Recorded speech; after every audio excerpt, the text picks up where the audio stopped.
آج ہم اس بارے میں بات چیت کریں گے کہ مریض ٹھیک ہو جانے کے بعد دوبارہ سے بیمار کیوں ہو جاتے ہیں۔ یہ ایک بہت اہم سوال ہے۔ بہت سے حکماں کو اس چیز کا سامنا ہوا ہوگا کئی بار کہ پیشنٹ ٹھیک ہو گئے اور اس کے بعد وہ پھر سے دوبارہ بیمار ہو گئے۔ نیو یوزرز کو بھی ان چیزوں کا سامنا کرنا ہوگا اور ان کے سامنے اس قسم کے پیشنٹس آئیں گے جو یہ کہیں گے کہ جب تک دوائی کھا رہے ہیں ٹھیک ہے، اس کے بعد پھر دوبارہ بیمار ہو جاتے ہیں۔ سب سے پہلی بات تو سمجھنا یہ ضروری ہے کہ ایسا ہوتا کیوں ہے۔ مثال کے طور پہ ایک پیشنٹ آپ کے سامنے آتا ہے جو نزلے کا پیشنٹ ہے اور اس کو بہت زیادہ پیشاب آتا رہتا ہے، نزلہ ناک سے بہتا رہتا ہے۔ آپ جب اس سے یہ پوچھیں گے کہ زیادہ تر آپ کیا کھاتے ہو، کون سی میڈیسن یوز کرتے ہو، یا میڈیسن آپ کوئی بھی یوز کریں ٹھیک کیوں نہیں ہو رہے ہو، تو وہ آپ کو بتائے گا کہ فلاں میڈیسن استعمال کی ٹھیک نہیں ہوا، فلاں کی اس سے بھی ٹھیک نہیں ہوا، کچھ وقت فرق پڑا پھر ویسے ہی ہو گیا۔ تو پھر آپ اسے یہ پوچھیں کہ آپ کی غذا کیا ہے، کون سی اہم غذائیں ہیں جو آپ زیادہ تر استعمال کرتے ہو، تو وہ آپ کو جتنی بھی غذائیں بتائے گا وہ سب کی سب سبزیاں ہوں گی یا ٹھنڈی تاثیر میں ہوں گی، جو کولڈ ڈرنکس یا آلو گوبھی مٹر عضلاتی اعصابی چیزیں، کھٹی بوتلیں، کھٹی اشیاء جیسے آج کل اسٹرابری فالسا لوکاٹ، اس طرح کے فروٹس ہیں۔ گرمیوں میں تربوز گرما سردہ ان چیزوں کا استعمال بہت کرتا ہوگا۔ ان چیزوں کے استعمال پر پابندی نہیں کی جا سکتی، نہ ہی لگائی جا سکتی ہے، لیکن یہ دیکھیں کہ مسلسل آپ اعصابی چیزیں استعمال کرتے رہیں، یعنی ایسی چیزیں جن میں پانی زیادہ مقدار میں ہو، تو وہ جسم میں پانی کی مقدار بڑھنے لگتی ہے۔ اب وہ ظاہری بات ہے، پانی یا تو پیشاب کے ذریعے نکلے گا، پسینے کے ذریعے یا نزلے کے ذریعے، مقام تو یہی ہے۔ تو اگر سردیوں کا آغاز ہو اور کوئی بھی ایسی غذا یا پسندیدہ چیز جیسے کولڈ ڈرنکس کی مثال دی گئی ہے، پیشنٹ زیادہ استعمال کرے گا تو سردی میں پیشاب بھی بڑھ سکتا ہے، نزلہ بھی لگ سکتا ہے۔ گرمی میں پسینہ زیادہ آئے یا پیاس زیادہ لگے لیکن حد سے زیادہ پانی کے استعمال سے اس کو تکلیف ہو سکتی ہے۔ اس پانی کے نظام کو کنٹرول کرنا سب سے زیادہ ضروری ہوتا ہے۔ اگر پانی جن فوڈز میں زیادہ ہے، یعنی جوسیز والے فروٹس ہیں، ان کو بند نہ کیا گیا تو نزلہ بہتر رہے گا۔ میڈیسن جو وہ استعمال کر رہے ہوتے ہیں اس دوران وہ ان غذاؤں کو چھوڑتے نہیں ہیں۔ اس وجہ سے اکثر اوقات ڈاکٹرز سے یہ پیشنٹس کہتے ہیں کہ جو غذا آپ نے بتائی وہ تو ہم نے کھائی نہیں اپنی مرضی سے، لیکن جب تک آپ کی دوائی استعمال کر رہے تھے فائدہ تھا، جب دوائی استعمال نہیں کی چھوڑ دی تو پھر ویسے ہی ہو گئے۔ اصل وجہ یہ ہے کہ انہوں نے وہ غذائیں کھائی نہیں ہوتی، جیسے کہ ابھی ذکر کیا ہے۔ کچھ پیشنٹس ایسے ہوتے ہیں جو ڈاکٹر کی تدبیر کے مطابق خشک غذائیں یا گرم غذائیں زیادہ استعمال کرتے ہیں نزلے کے دوران۔ ڈاکٹرز انہیں بتاتے ہیں، عمل بھی وہ کرتے ہیں، لیکن جب وہ علاج پورا ہو جاتا ہے 2 یا 3 ہفتے میں پیشنٹس کو اعصابی بیماریوں سے نجات مل جاتی ہے، تو وہ یہ سوچتا ہے کہ اب کسی قسم کا کوئی مسئلہ نہیں ہے، اب دوبارہ فروٹس پہ، ٹھنڈی چیزوں پہ یا کولڈ ڈرنکس پہ آ جاتے ہیں۔ ان کے استعمال سے وہ دوبارہ بیمار ہو جاتے ہیں۔ دوبارہ بیمار ہونے کی جو مین وجہ ہے وہ یہی ہے۔ اب ایک مین حکمت والا پوائنٹ ہے جو اکثر حکماں بھول جاتے ہیں، وہ پیشنٹس کو نہیں سمجھاتے ہیں۔ سب سے پہلی بات تو یہ ہے کہ جب پیشنٹ ٹھیک ہو جائے اور غذائیں دوائیاں وغیرہ تمام کی تمام اس نے عضلاتی ہی استعمال کی ہیں، کیونکہ یہ اعصابی مسئلہ ہے، کسی قسم کی کوئی ایسی چیز وہ استعمال نہیں کر رہے جو کہ غلط ہو، تو بیماری سے جان چھڑانے کے لیے حکمہ حضرات کو یہ پوائنٹ ہمیشہ بتانا چاہیے کہ دیکھیں آپ ٹھیک ہو چکے ہیں، آپ نے کوئی ایسی بدپریزی نہیں کی علاج کے دوران کہ آپ کو یہ مرض دوبارہ لگ جائے۔ بدپریزی نہ کرنے کی وجہ سے، یعنی احتیاط کی وجہ سے آپ جلدی ٹھیک ہو گئے، ٹائم بچا، پیسہ بچا آپ کا، اور جسم بہت جلدی کور ہو گیا۔ لیکن آپ نے اب یہی چیزیں کم از کم 2 ماہ تک مسلسل استعمال نہیں کرنی، یعنی اعصابی چیزوں کے قریب آپ نے دوبارہ نہیں جانا، ایٹ لیسٹ 2 ماہ کے لیے۔ دوائیاں ساری بند ہو چکی ہیں، دوائیوں کے دوران تو آپ نے پرہیز کیا، لیکن 2 ماہ آپ پرہیز مزید کر لیں۔ اس سے یہ ہوگا کہ آپ کا جسم سٹرونگ ہو جائے گا، طاقتور ہو جائے گا، قوت مدافعت اور زیادہ سٹرونگ ہو جائے گی۔ پھر کبھی اگر اتفاق سے اعصابی چیزوں کے قریب آپ جائیں گے بھی تو نزلہ یا اعصابی بیماریاں آپ کو نہیں ہوں گی۔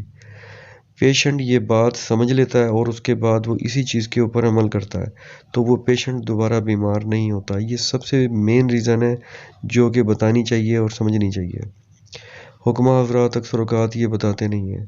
وہ صرف اتنا کہتے ہیں کہ آپ نے علاج کے دوران پرہیز کیا، دیکھیں جلدی ٹھیک ہو گئے آپ، لیکن آپ نے آگے کے 2 مہینے کیسے گزارنے ہیں وہ ان کو معلوم نہیں ہوتے. نہ ہی وہ پیشنٹس کو آگاہ کرتے ہیں اس چیز سے. نتیجہ کیا نکلتا ہے کہ پیشنٹ کے دل میں یہ وہم پیدا ہوتا ہے کہ اب تو کوئی مسئلہ ہی نہیں ہے، میں ٹھیک ہو چکا ہوں، اگر دوبارہ اعصابی خوراکیں استعمال کروں گا تو مجھے کوئی فرق نہیں پڑے گا. جبکہ ایسا ہوتا نہیں ہے. وہ دوبارہ بیمار جو ہوتا ہے اس کی سب سے بڑی وجہ یہ ہے.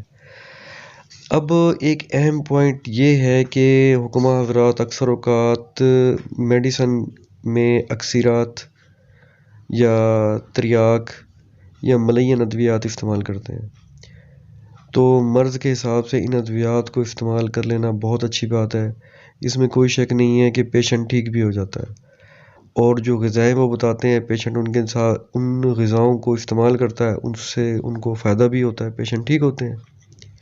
لیکن جب میڈیسن کا وقت ختم ہو جاتا ہے، پیشنٹ مکمل ٹھیک ہو جاتا ہے، تو پھر بھی 2 دن 4 دن کی یا 1 ہفتے کی ازراء احتیاط آپ شدید یا محرک اس کو دے دیں. مثال کے طور پہ اسی نزلے کو لے لیں جہاں سے ہم نے مثال دی تھی، یعنی اعصابی مثال دی تھی. پیشنٹ وہ ٹھیک ہو گیا ہے، فرض کر لیں کہ 3 ہفتے میں یا 1 ماہ میں اسے بہت اچھا فائدہ ہو گیا ہے. میڈیسن وہ چھوڑنا چاہ رہا ہے کیونکہ تکلیف کوئی نہیں ہے، اب میڈیسن استعمال کرنے کی کوئی وجہ نہیں رہ گئی ہے. تو پرہیز آپ اس کو کہیں کہ آپ نے 2 ماہ پورے کرنا ہے، لیکن 1 ہفتے تک یہ محرک یا شدید اس سے کم قیمت میں میڈیسن ضرور دیں، کیونکہ یہ ابتدائی لیول کی میڈیسنز ہیں. ان میں وہ طاقت نہیں ہے جو ملینات میں ہے یا تریاک میں یا اکثیر میں ہوتی ہے. وہ پاور اس محرک اور شدید میں نہیں ہوتی. تو یہ سمجھ لیں کہ یہ ایک ہلکی ڈوز ہوتی ہے. یہ دوائی آپ اس کو دیں اور اس کو کہیں کہ 1 ہفتہ آپ یہ دوائیاں استعمال کریں اور احتیاط آپ نے 2 ماہ کرنی ہے. اس کے بعد آپ ہلکی پھلکی بے احتیاطی کر سکتے ہیں. یعنی اعصابی غذائیں کھانی کم ہیں، اس میں کوئی شک نہیں ہے. زیادہ غذائیں آپ اعصابی ہی کھائیں. لیکن اب اگر آپ نے اعصابی میڈیسن استعمال کی، یہ غذائیں استعمال کی، تو آپ کو کسی قسم کا کوئی فرق نہیں پڑے گا. یہ بات سمجھا دینے کے بعد آپ اسے 1 ہفتے کی محرک یا شدید جو آپ کو بہتر لگتا ہے اس کو میڈیسن دے دیں.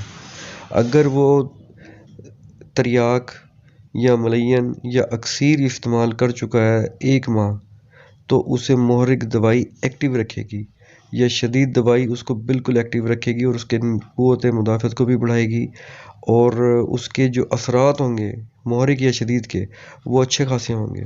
کیونکہ جسم میں اس تحریک کو پیدا کرنے کی کوئی وجہ نہیں ہے، کیونکہ تحریک ہے ہی نہیں، اعصابی تحریک ہے ہی نہیں. تو پھر عضلاتی تحریک تو آپ نے چالو کر دی تھی اور اعصابی تحریک بالکل ختم ہو گئی تھی. اب جب آپ ہلکی دوائی دیں گے تو اس ہلکی دوائی کے اثرات زیادہ ہوں گے. دیکھا جائے تو یہ شدید ہے یا محرک ہے، لیکن اس کے اثرات کسی بھی وجہ سے تقریباً اکثیر یا ملین سے کم نہیں ہوتے. تو آپ اسے 1 ہفتہ یہ ضرور استعمال کروا دیں.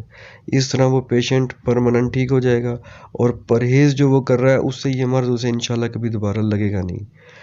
غذائی چارٹ ہر پیشنٹ کو اصولاً گفٹ کر دینا چاہیے. مثال کے طور پہ آپ کے سامنے ایک پیشنٹ ہے، وہ اعصابی ہے، تو آپ اسے 6 تحریکوں کے حساب سے 6 دن کا چارٹ بنا کے دیں. 7 دن کا بھی بنا سکتے ہیں، 1 ہفتے میں 7 دن ہوتے ہیں. تو اس کے اندر 3 دن خشک غذائیں ہونی چاہیے، 4 دن جو ہوتے ہیں اس میں مکس غذائیں ہونی چاہیے. تو ایٹ لیسٹ 3 دن نہ ہو 2 دن خشک غذائیں دیں اسے لازمی. 3 دن ہو تو زیادہ اچھا ہے. اس سے یہ ہوگا کہ اس کے جسم میں عضلاتی تحریک بنی رہے گی اور اعصابی بیماریاں چونکہ اعصابی غذاؤں کے استعمال سے آئی ہیں اور اس کو عادت ہے، تو وہ اعصابی غذائیں بھی کم ہی استعمال کرے گا، خشک زیادہ کرے گا.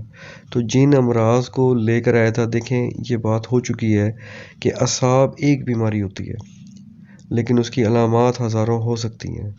تو اس نے ہزاروں علامات جو بتائی ہیں وہ ہزاروں بیماریاں نہیں ہیں، وہ علامتیں ہیں. لیکن جو اسے مرض ہوتا ہے وہ ایک مفرد اعضاء کی وجہ سے ہی ہوتا ہے اور وہ ایک ہی مفرد مرض کہلائے گا. اب وہ جتنی بھی بیماریاں آپ کو اپنے حساب سے بتائے تو وہ سب کی سب علامات تصور ہوں گی. اب اس کو کوئی بھی بیماری ہے آپ نے ٹھیک کر دی، عضلاتی تحریک سے. اب عضلاتی دوائیاں، عضلاتی غذائیں، دوائیاں نہیں صرف غذائیں، جو آپ نے اسے پرچہ بنا کر دیا پورے ہفتے کا، اگر وہ زیادہ استعمال کرتا رہے گا تو یہ کنفرم ہے کہ اعصابی امراض اسے دوبارہ نہیں لگیں گے. اب یہ بات سمجھانے کا ایک مقصد ہے.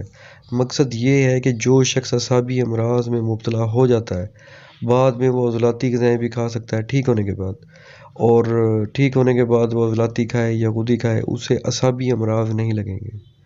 لیکن اگر اس نے تھوڑی بہت بھی اعصابی دوائیاں زیادہ کھا لیں یا غذائیں زیادہ کھا لیں یا کولڈ ڈرنکس وغیرہ جو بھی چیزیں ہیں وہ استعمال زیادہ کر لیں اس نے، تو وہ پہلے اعصابی مریض بن چکا ہے، تو اس کو اٹیک جلدی ہو جائے گا، کیونکہ اس کا جسم اعصابی چیزوں سے پہلے متاثر ہو چکا ہے. اب دوبارہ کھائے گا تو جلدی متاثر ہوگا. تو آپ اسے یہ ڈیٹیل سمجھائیں، پھر اس کے بعد یہ سارا نظام، یہ ساری گفتگو جو آپ کے سامنے بیان کی گئی ہے اس کو سمجھائیں. بالکل مختصر طور پہ آپ اسے لکھ کے بھی دے سکتے ہیں، نہیں تو ایٹ لیسٹ اسے آپ سمجھائیں ضرور. اس طریقے سے وہ پیشنٹ انشاءاللہ دوبارہ آپ کے پاس نہیں آئے گا اس مرض کے لیے جو اسے لگا ہوا ہے، یعنی اعصابی امراض. یہ ایک بہترین طریقہ ہے غذا سے پیشنٹ کو درست کرنے کا. غذا جسم کے لیے کبھی غیر ضروری نہیں تھی، ہمیشہ سے غذا کی ضرورت جسم کو تھی، لیکن دوائیاں کبھی بھی ضروری نہیں تھی. دوائیوں سے بہتر پرہیز ہے، اور پرہیز ہم صحیح غذا کھا کے کر سکتے ہیں. اور جو غذا غیر ضروری ہے، جس سے بیماریاں پھیل رہی ہیں، جسم متاثر ہو رہا ہے، اس کو چھوڑ کر ہم ہر مرض سے نجات حاصل کر سکتے ہیں. اور دوائیاں بھی اگر اس غذا کے مزاج کے مطابق ہوں تو پھر تو اور بھی جلدی سے فٹ لگے گی.